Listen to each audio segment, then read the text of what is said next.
My name is Paula Coleman. I am 35 years old and I have been sending my parents $1,000 every week for the past 3 years. I worked hard to become successful financial advisor so I could give back to them after all their sacrifices.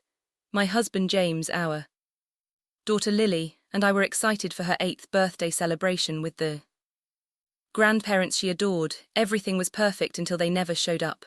When I called to check on them, I never expected what my father would say next.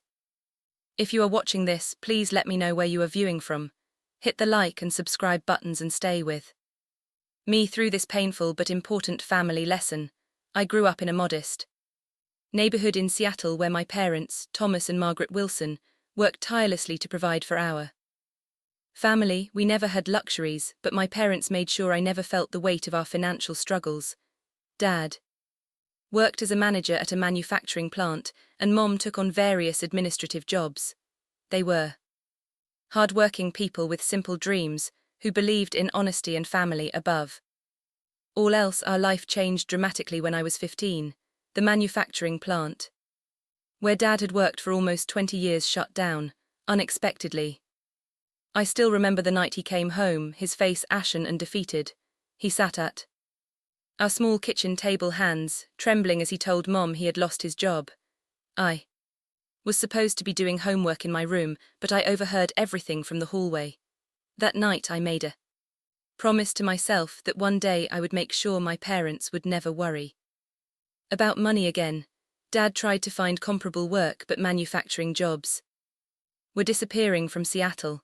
He eventually took 2 part-time jobs, working longer hours for significantly less pay. Mom picked up extra shifts at the doctor's office where she worked as a receptionist. Still, it was not enough. Bills piled up. The constant worry aged my parents visibly with months. I started working after school at 16, taking any job I could find. Weekdays I stocked shelves at the local grocery store. Weekends I babysat for neighbors. Every dollar I earned went into the family fund, though my parents always tried to refuse it. When I insisted, tears would well in my mother's eyes. Dad would squeeze my shoulder and promise that things would get better.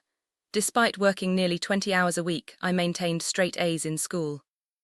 Studying often meant staying up until 2 in the morning after work shifts, but I was determined.